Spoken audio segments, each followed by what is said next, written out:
Hey everybody, David Boris here. Before we begin, I wanted to take a minute to ask you to check us out on Patreon. It's a great way to support this podcast because if you become a patron at patreon.com, you get early ad-free releases and exclusive behind-the-scenes bonus content you won't hear anywhere else.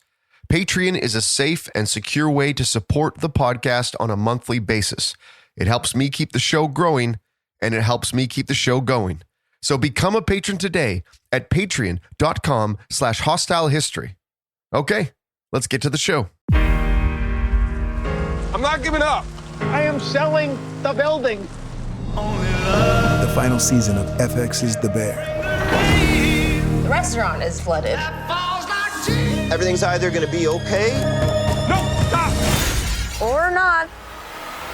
We are outgunned and we are outmanned, but we have each other. FX's The Bear, the final season. All episodes now streaming on Disney+. Your team just added its 67th AI tool, and also your 67th security blind spot. The good news? The Vanta agent works like a GRC engineer in the background, finding every app your team uses, scoring the risk, and drafting fixes for you. Vanta is the platform used by over 16,000 fast-moving companies like Ramp, Cursor, and Harvey, who are shaping the future with AI and staying ahead of AI risk. Get started at Vanta.com. It would start before dawn. That was the way it always happened. 3 months in, the war had already sunk its claws deep into the soul of everyone involved, and it had become a never-ending grind. By the time the sun broke over the horizon and began to warm the hot, humid air, the platoon would already be making its way across the jungle. Everyone was on edge. Nerves were torn to threads. Rotors whipped the vegetation into a storm of water and mud as they hurried to land and drop the latest batch of reinforcements to the front line. While it still hovered, soldiers bailed out fast, spreading into a perimeter just like they'd rehearsed over and over again. Weapons at the ready, eyes scanning the tree line. The jungle had a way of swallowing sound until it gave it back as deafening gunfire. They moved towards a tiny village on the horizon.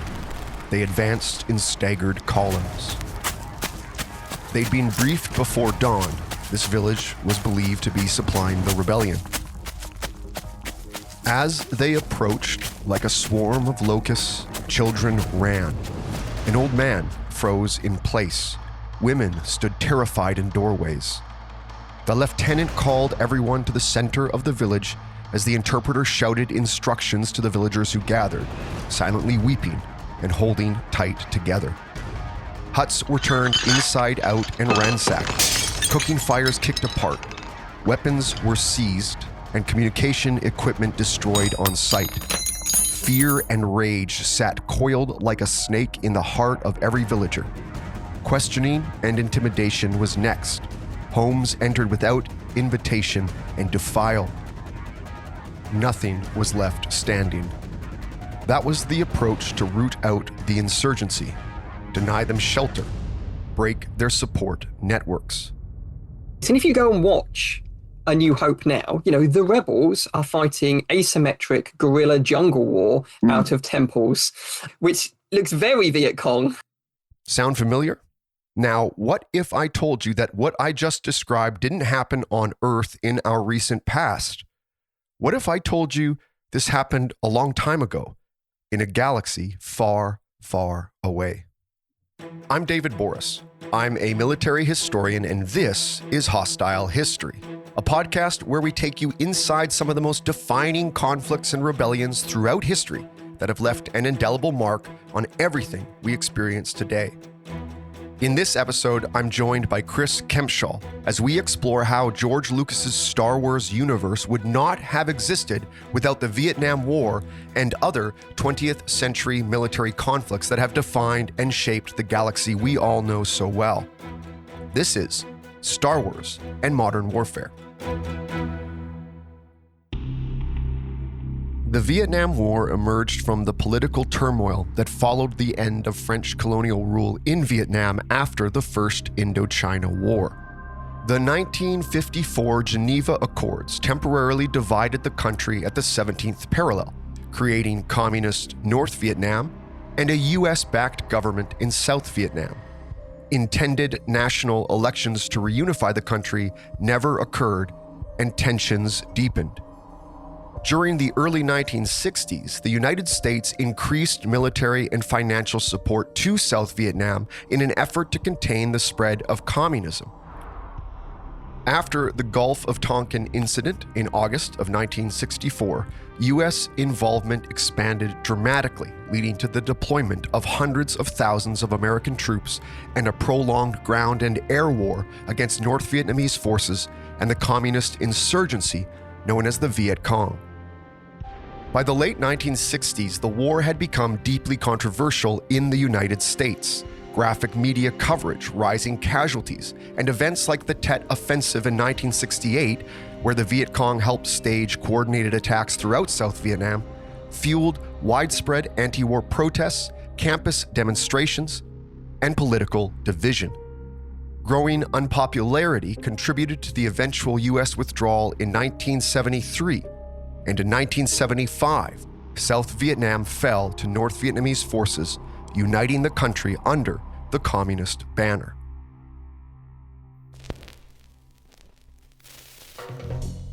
The year was 1968. On the sunny campus of the University of Southern California, a young George Lucas was finishing up film school, but he already had the seeds of an idea firmly taking root.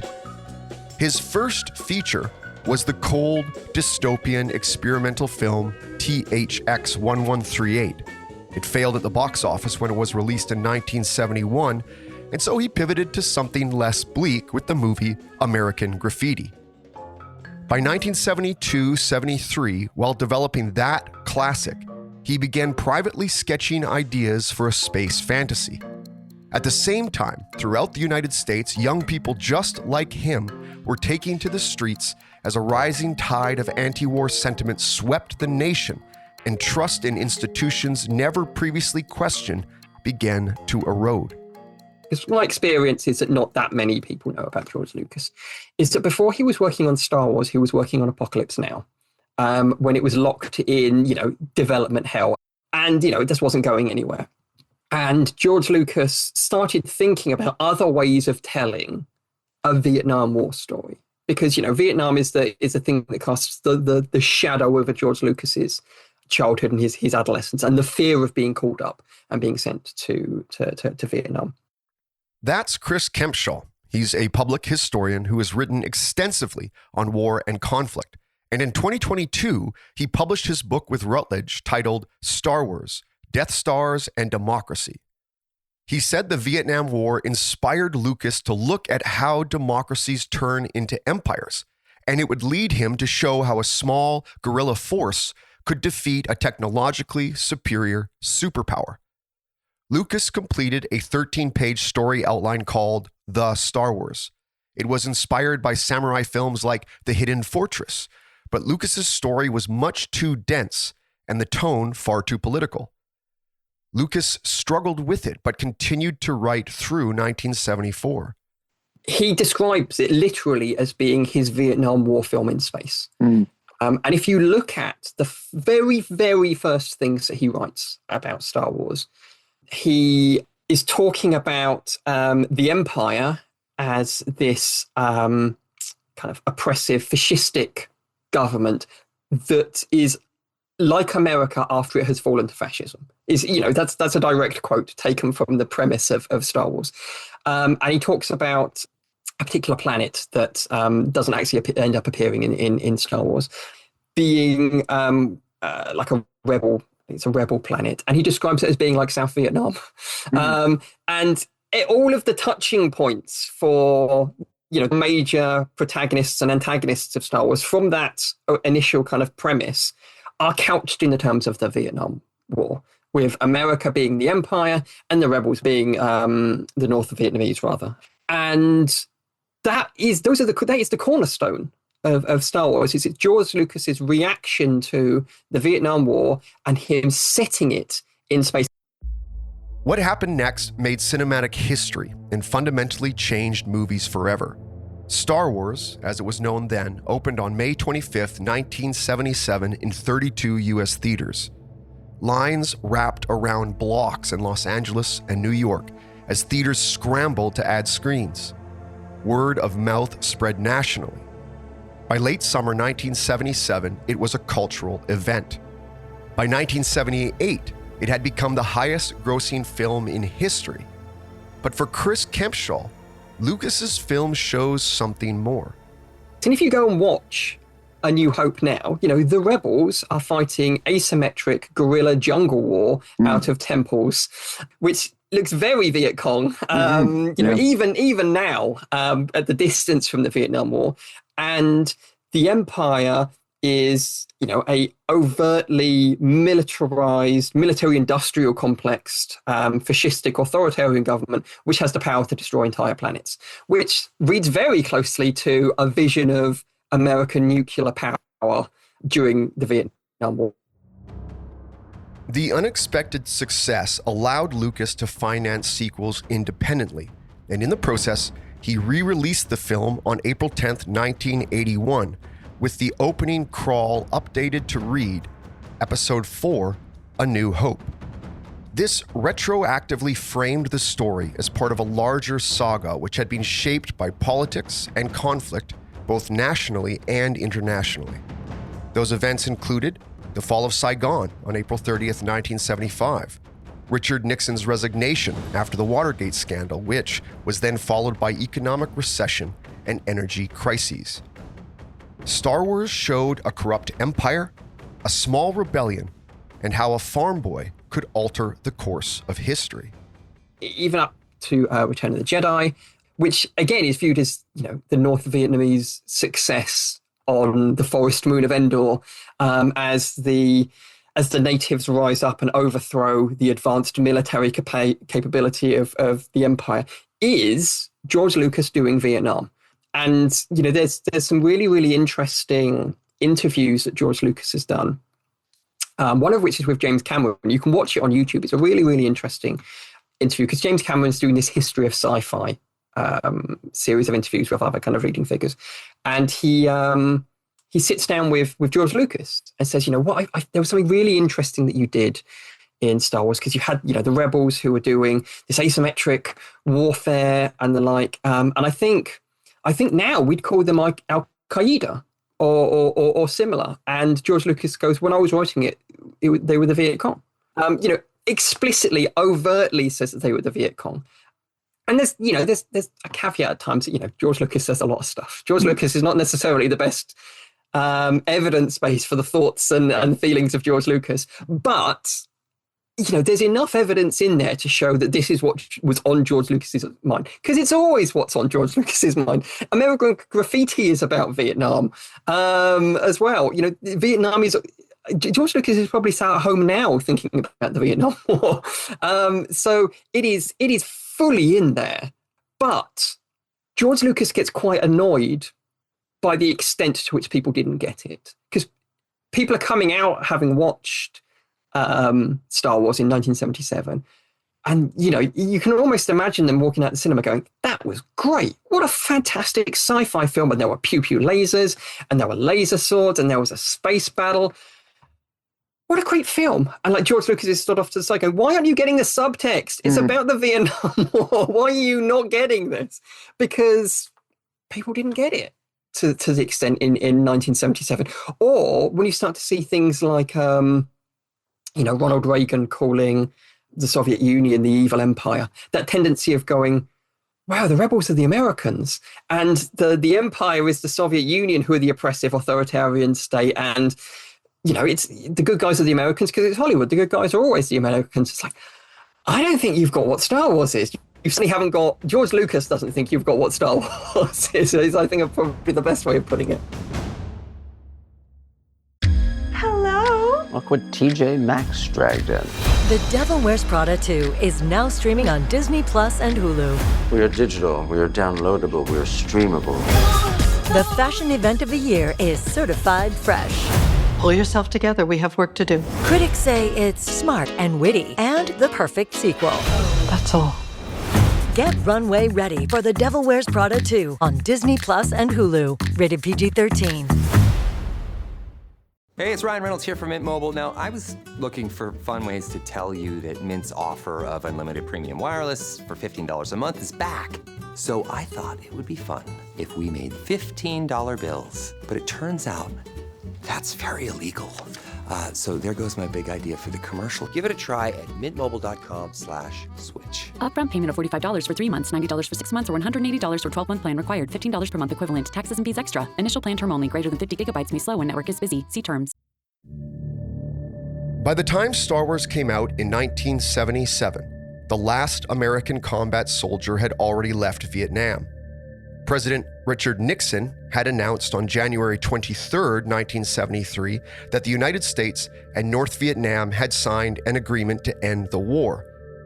That didn't mean the fear of conflict was gone. After all, the Cold War was happening.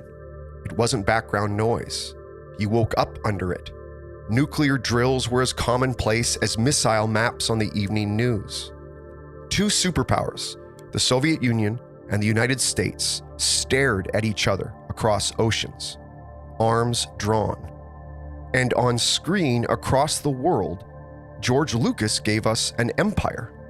Not subtle. They had gray uniforms and a battle station that could erase a planet like blowing out a candle.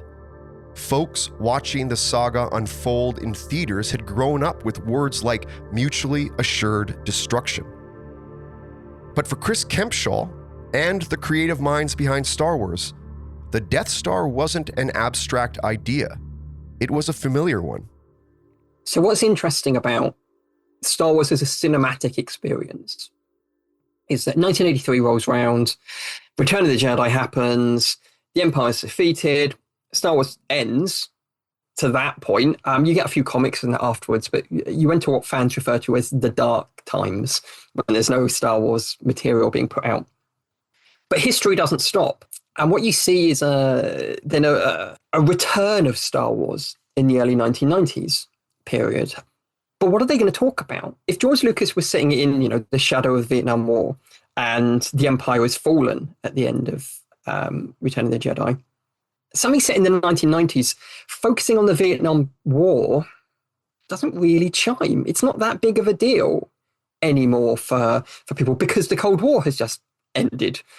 So what you see in the novels, it's very, very present in the expanded universe novels, what's now referred to as legends, is that the framing of the Star Wars universe in those early 1990s periods is all about the end of the Cold War, in a way that they're almost ahead of the curve of Hollywood, partly because you can produce books quicker than you can shoot, massive multi-million-dollar motion pictures. But if your listeners think about, I'm going to start with kind of listing off some films that come out in that kind of early to mid 1990s period. So you have Crimson Tide with Denzel Washington and Gene Hackman, which is about ultra-Russian Soviet nationalists of a fallen, kind of collapsed splinter Russian state that have nuclear weapons, and they're going to use them to launch against the United States. You've got films like Hunt for Red October, which admittedly, it's a Tom Clancy novel that was written during the Cold War, but the film comes out after the Cold War's ended. And again, this fear of Russian nuclear warheads being utilized against America, or kind of Russian military factions by that well-known Russian Sean Connery going rogue in some way, shape or form. You've got Air Force One, where Harrison Ford is the president of the United States, and there's some ultra-Russian nationalists, and they've got their hands on some nuclear weapons, and you get these plots coming up over and over again. This fear that the Soviet Union has collapsed, and into the vacuum will be these splinter states who have no love for America or anybody else, and there's no Russian state really to speak of that can take them in hand.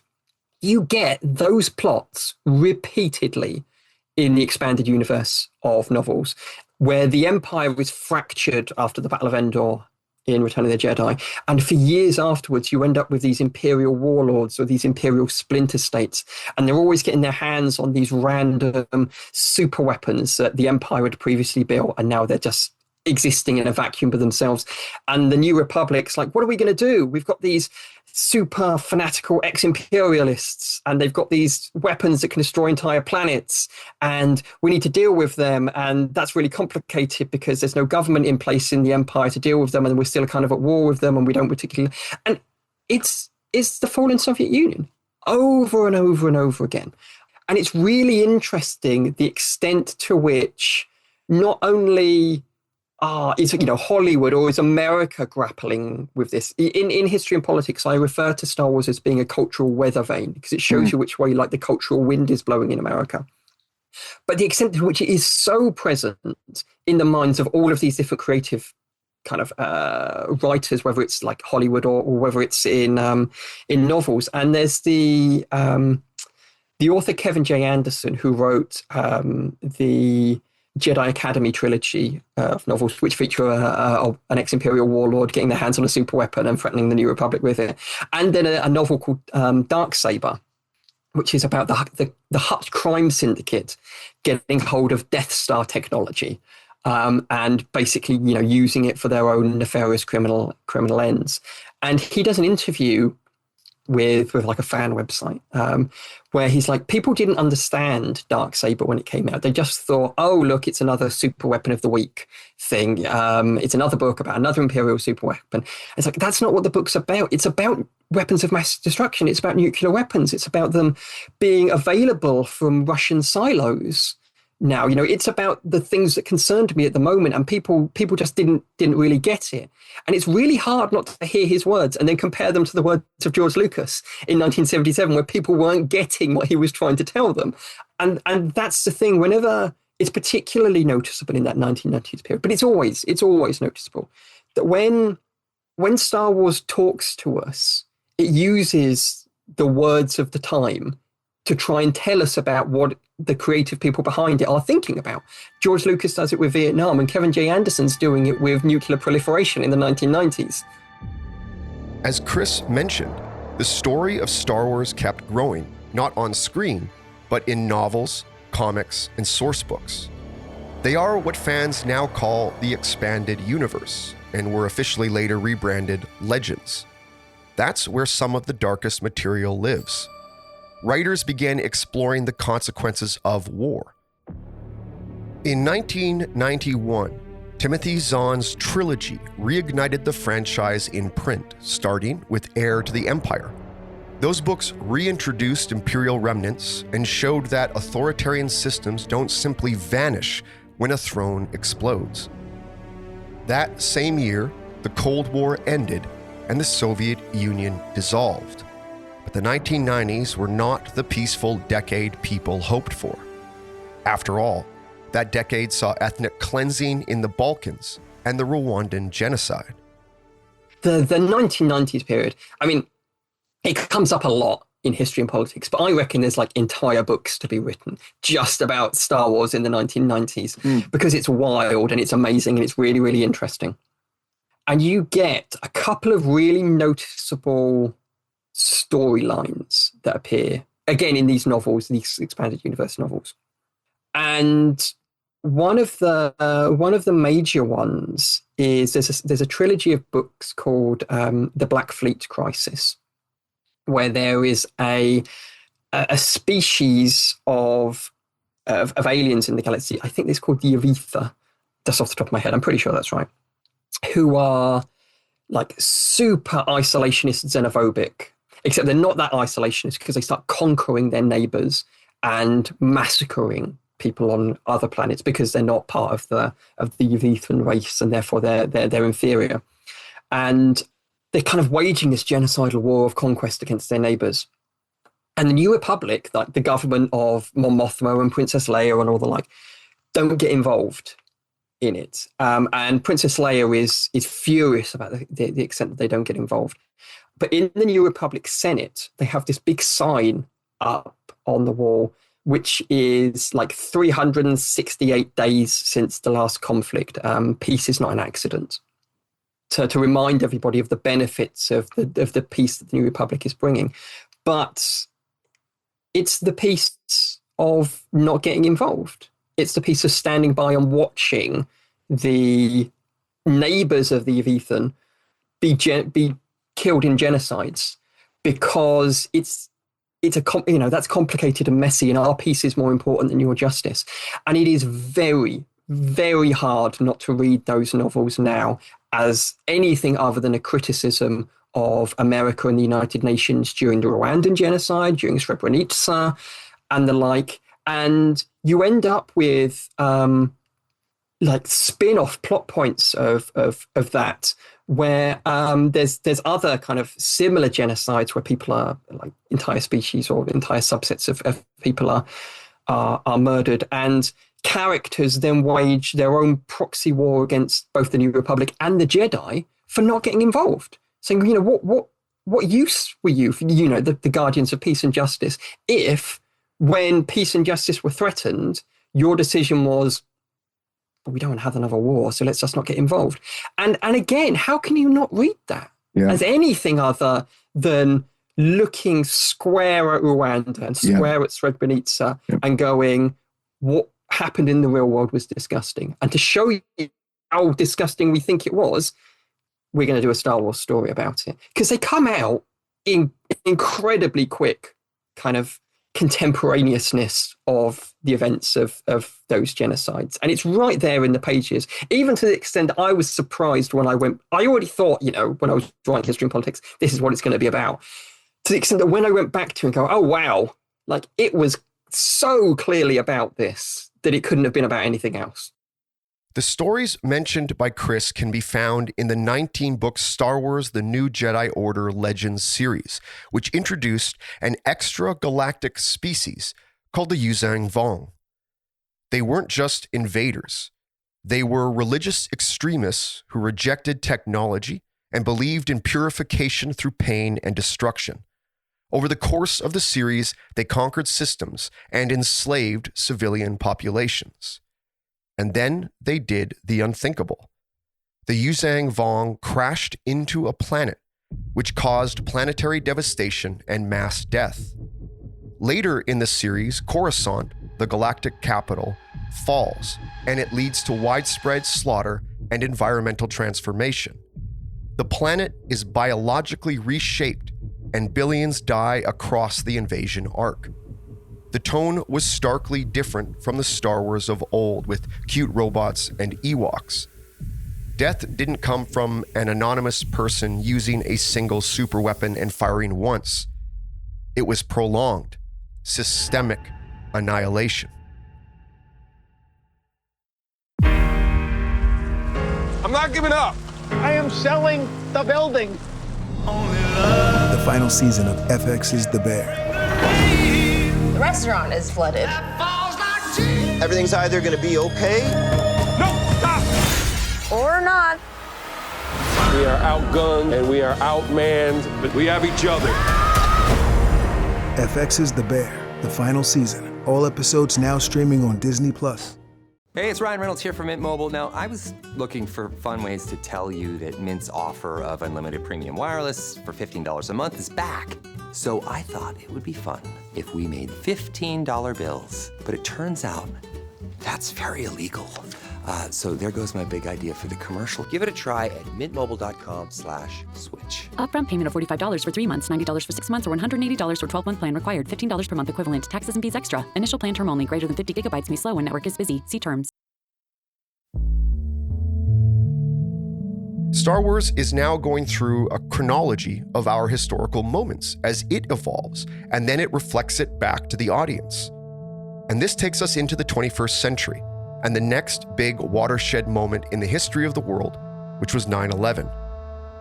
From then on, an entire generation asked each other, where were you when the towers fell? And Star Wars entered the war on terror. All the stuff that we were talking about previously about the 1990s and like, the only thing you've really got to contend with and look at in that is the novels, because there's no other Star Wars being made in that time period. But 9/11 comes right in the middle of making the Star Wars prequel trilogy for George Lucas. So Phantom Menace has come and gone. It's already been released. I think Attack of the Clones is 2002, 2003 time. I mean, it's definitely about that. So 9/11 comes whilst they're making Attack of the Clones.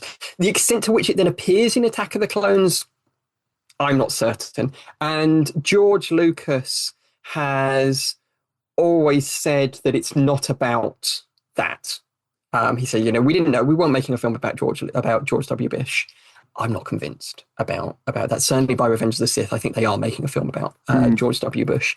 They're also making a film about Hitler and Napoleon and Julius Caesar and all of those things.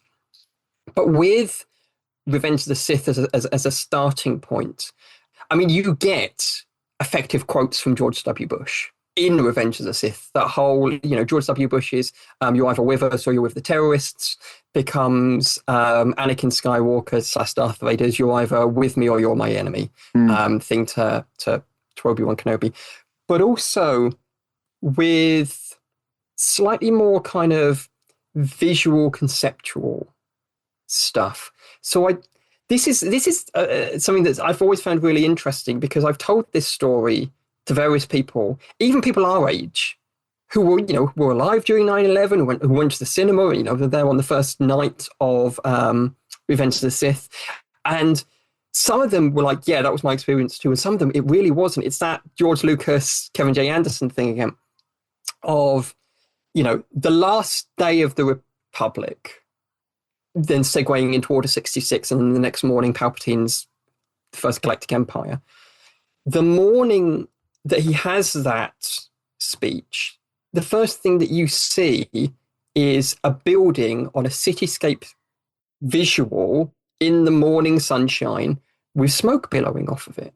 And I remember sitting in a cinema in 2005 and going, when I'm looking at the burning of the Jedi Temple, but I'm also looking at the Twin Towers of 9/11. It's a visual reference point that George Lucas is drawing on. And then you start to see elements of this coming up of like the impact of 9/11 with, the Department of Homeland Security and extraordinary interrogation methods, or whatever it was that they called it. Because there's an episode of the Clone Wars where Cad Bane, the bounty hunter, knows the location of various Jedi Padawans younglings who've been taken prisoner. And to try and get the information out of him, Mace Windu, Obi-Wan Kenobi, and Anakin Skywalker probe his mind to try and drag the information out of it. And Cad Bane writhes around on the floor and he screams and he eventually gives them the information. And I think that episode comes out in like 2007, 2008, something like that. A decent amount of time has gone past. But they waterboarded him. Right. They basically waterboard him there on screen in a kids show, and it's hard not to look at that and go, "This is about the war on terror." As the Clone Wars is a radicalizing thing for the Republic, and also a radicalizing thing for America. So you have that thread with George Lucas, but you have other threads as well within the novels. So at the time that 9/11 happens, the major novel series for the Star Wars is the New Jedi Order, which I mentioned earlier on. And it's a series based around the idea that the galaxy has been invaded from outside by an extragalactic group of aliens who are fanatically, genocidally religious. They worship their gods above everything else. Everything else is kind of inferior to them. They despise droids and modern technology within the galaxy, is modern technology as being kind of basically blasphemous. It's false life. And they waged this genocidal religious war against the Republic. Now, when they were conceived, they were modeled on the Aztecs and the Mayans and the Incas and these kind of groups of South America in the lead up to the discovery of them by the conquistadors and Cortez. When 9/11 rolls around, the reading of them changes dramatically, because what you're suddenly looking at is a group of aliens who are fanatically religious, who believe that everybody else are the infidels. They kind of ceremonially praise their gods whilst killing people. And the middle point of this war against the New Republic is their attack on the planet Coruscant, which is the galactic capital. And Coruscant falls to the Yahuza Vong, which is what they're known as. And it falls to the Yahuza Vong because the Yahuza Vong bring a fleet to Coruscant and to kind of protect themselves from like anti-starship battles. They force civilian ships in front of them, and they use those ships to crash into Coruscant shields and bring the shields down, and then they crash them into the planet, onto the skyscrapers of Coruscant's surface. And the book that happens in is a book called Star by Star, and it came out in October 2001. So the world has changed around that book by the time that book is published. And there's no way you can read that book in 2001 as anything other than in light of 9/11, despite the fact that was never the intention. But it's that interesting element of the world changing around the franchise rather than the franchise changing around the world. And the impact of that, like various of the authors and the publishing people behind it have spoken about, how much they regret that book coming out in the way that it did. There's nothing they could do about it. You can't, the book's shipped by October 2001. It's out there. It's done. You can't. I don't think anybody should, be feeling too bad about it on that front. But I think it has a dramatic impact on the way that the plot of the New Jedi Order then unravels in the books that subsequently come, because now they're dealing with the new reality. And, other books that come out of a series afterwards struggle around this kind of concept of that kind of the war on terror of, doing wrong for a good cause, right? Effectively, which is, what a lot of the war on terror gets framed around. So you see, Luke Skywalker and various parts of the Jedi Order within the New Jedi Order trilogy, a series of books after Star by Star, saying that it's actually all right for Jedi to use some suspect force powers because they're doing it for the greater good. So at various points, Luke Skywalker shoots lightning from his hands. It's like, well, that's a Sith thing. That's what the Emperor does. But Luke Skywalker is part of the light side, so it's fine. He can shoot light side lightning from his hands. I think, well, what is this about, really, if it's not about the world that everybody is now existing in? This brutal invasion of the galaxy starts with the book titled Vector Prime, which came out in 1999 and concluded with the Unifying Force from 2003. That whole storyline was a phenomenal part of the expanded universe, and it's probably no surprise to anyone who's ever watched anything or read anything or played a video game from the Star Wars universe that totalitarianism and fascism and authoritarianism seem to be a constant feature. The best example of this can be seen in Andor, the latest Star Wars series on Disney+. When it premiered in September 2022, it sent a shockwave through the galaxy far, far away. Stripped of Jedi and spectacle, it embraced oppression, sacrifice, and political terror, and by doing so, redefined the franchise as adult drama. It is the most politically grounded Star Wars story to date. And nearly a year after Andor Season 2 concluded, series creator Tony Gilroy confessed he is finally allowed to use the term fascism when talking about it. Following Season 2, many noted how the series' depiction of fascism through the Empire often served as a mirror to current American politics. However, the promotional material for the series often shied away from this. But Chris Kempshall says the message at the core of Andor is something that has been woven into the DNA of Star Wars, no matter how much Disney may want to distance itself from it. And what keeps George Lucas awake at night is America as a fascist state, with, unchecked militarism, the crushing of civil liberties and the like. George Lucas is also a multi-billionaire. George Lucas in his head, he's still the guy from Kansas. A small town, small farmers, and they don't want the crushing presence of the state upon them. And you see that in some interesting ways. I mean, one of the most interesting things about the Galactic Empire, which is, the clear and obvious example of totalitarian, authoritarian fascism in Star Wars is that you don't see a lot about what the Empire is. Certainly not in the original trilogy. You know, we're told that they're bad. They blow up Alderaan, which is clearly bad. And, you know, Darth Vader's a bad guy. The Emperor's a bad guy. The Empire's bad because it's bad. But we don't know that much about the inside of the Empire. Now, you know, quite a lot of that, you know, the demands of film. You know, you've got 90 minutes. You're not going to spend a lot of those minutes talking about imperial social policy and the like. It's a waste of time when, you know, you could have another lightsaber fight in there. And, you know, that's the way that people conceive of making films. And that's not a criticism at all, because, you know, I like lightsaber fights as much as the next guy. They're awesome. Quite a lot of what we know about the Empire gets padded out in the expanded universe legends. We kind of see these areas of kind of the Empire is human-centric. You know, it has massive anti-alien racism. The Empire is patriarchal. It holds back the careers of women. The Empire is a surveillance state. It spies on people. The Empire is genocidal. It commits acts of violence, both at random and through cold, calculating premeditation. These are the things that kind of the image and the picture that we start to see of the Empire.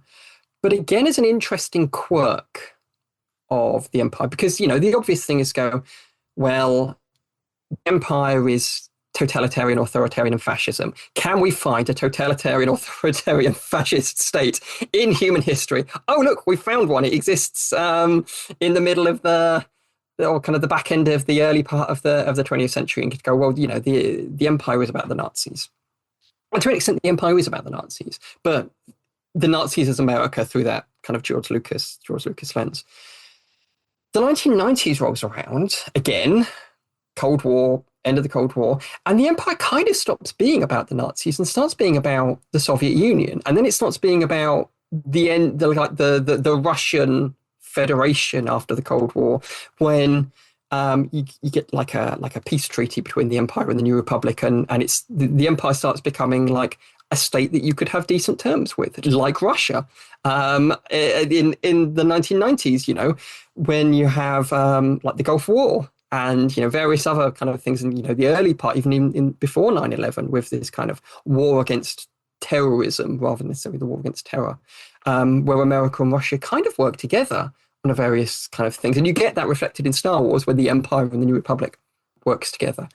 But then what you also start to see in the period since kind of Disney buys Star Wars is this repositioning of the Empire back into kind of these very hard totalitarian, authoritarian, fascist roots. And, you know, you see it in Andor very clearly. Yeah. You know? And you know, Tony Gilroy's given enough interviews about Andor now to make it very clear what he thinks he's making it about. And, you know, God knows I'm not in a position to criticize what Tony Gilroy's putting on stage, on screen, because Andor was great. Yeah, Andor was fantastic.